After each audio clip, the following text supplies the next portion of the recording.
defining Maekar Targaryen's 12-year reign as king between the years of 221 to 233 AC is a more troublesome task for scholars of history than it might first appear. That's not to say things of note did not happen during the reign of Maekar, but namely because it is heavily defined by events that precede it and the events that followed it, with some historians making the case that Maekar's role in the long-term history of Westeros and of House Targaryen was most impactful before he even became king. Back when, it seemed like the idea of Maekar coming to the throne would have been preposterous, given how far down the line of succession he was. So what exactly was the legacy of King Maekar Targaryen? There are currently two schools of thought, each with their own merit being debated in the halls of the Citadel of Oldtown by young maesters even today. The first argument is that Maekar's legacy can be defined by the events that directly followed his reign, and the unlikely rise to power of his youngest son, King Aegon V.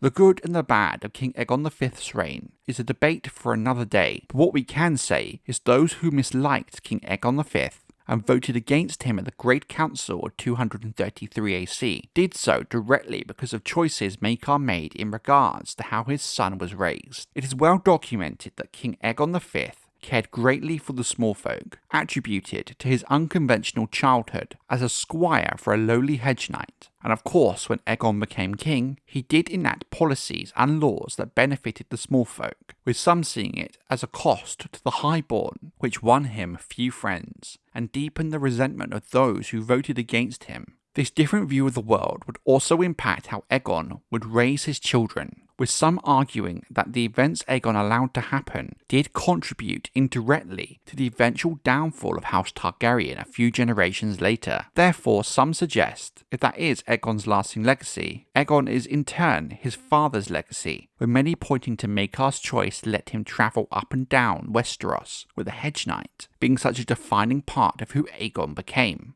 While all those are valid points, it would be amiss if we do not acknowledge the unconventional upbringing of Aegon did also have a hugely positive impact, given the troubled lives and personalities of his elder brothers, Maekar's first two heirs in Daeron and Aerion. The more humble childhood given to Aegon gave Aegon a much more balanced view of the world and stopped what some would call the rot that had infected the princes of House Targaryen during the reigns of Aenys and Maekar, and allowed Aegon to be a fair and good king, despite some of his politically dividing decrees he would make. But it does seem disingenuous to define Maekar's legacy by the actions of another. The second school of thought is Maekar's lasting legacy was in fact causing the death of his brother, Prince Baelor Breakspear, during the Trial of Seven at the tourney at Ashford Meadow in 209 AC. While most would agree his brother's death was accidental and part of the risks of such an event as a Trial of Seven, Maekar would never shake the rumours by some that he in fact meant to kill his brother as a way to bring himself closer to the Iron Throne. While of course, being tainted as a kinslayer was rightly something Maekar would be concerned about, the idea in itself loses weight when you consider that even at this time, Maekar would have still been far down the line of succession.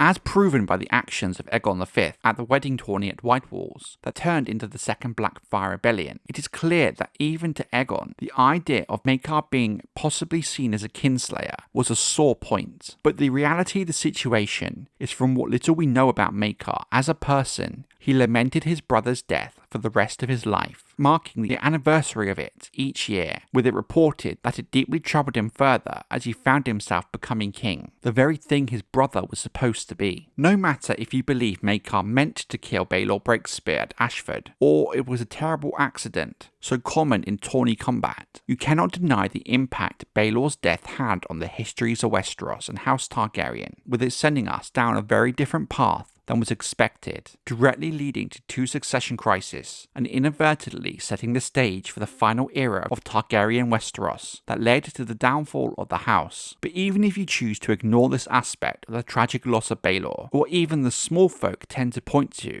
is ultimately the loss of a man who could have been a truly great king. A king to go down as a legend of the ilk of Jaehaerys the Conciliator and Aegon the Conqueror himself. How true that statement is, we will never know, but from what we do know of Baelor Breakspear as a person, he certainly had all the markings of a man destined to become king of legend. He was a fearless and skilled warrior, with a deep sense of honour, who was willing to stand against his own family, putting his own life at risk to defend a no-name hedge knight, whom he owed nothing to, but he did so as he deemed it the right thing to do and the just thing to do. Sadly, doing this cost Baelor his life, but it tells you everything you need to know about the man. The loss of Baelor was not just a loss for House Targaryen, Maekar most of all, but also the potential future of the Seven Kingdoms. The death of Baelor in the context of events to come is certainly one of the biggest what-if moments of Targaryen history. While the second school of thought holds much more weight when it comes to Maekar's legacy, it is fair to also discuss what Maekar did during his 12 years as king and assess it in its own merit. For the most part, the 12 years Maekar was king was peaceful, falling in between two Blackfyre rebellions, something the realm as a whole was grateful for, given the damage the Blackfyre rebellions had caused. Maekar offered the realm stability and time to rebuild that it had lacked during the reigns of his predecessors. There are many theories as to why his reign was peaceful, despite the looming Blackfyre threat, but the general consensus is it came down to the kind of man Maekar Targaryen was: stern and powerful, a fierce warrior who was also considered harsh and quick to condemn, a king who would personally lead his lords and small folk into the thick of battle from the front lines. All that came together to produce a king men would listen to,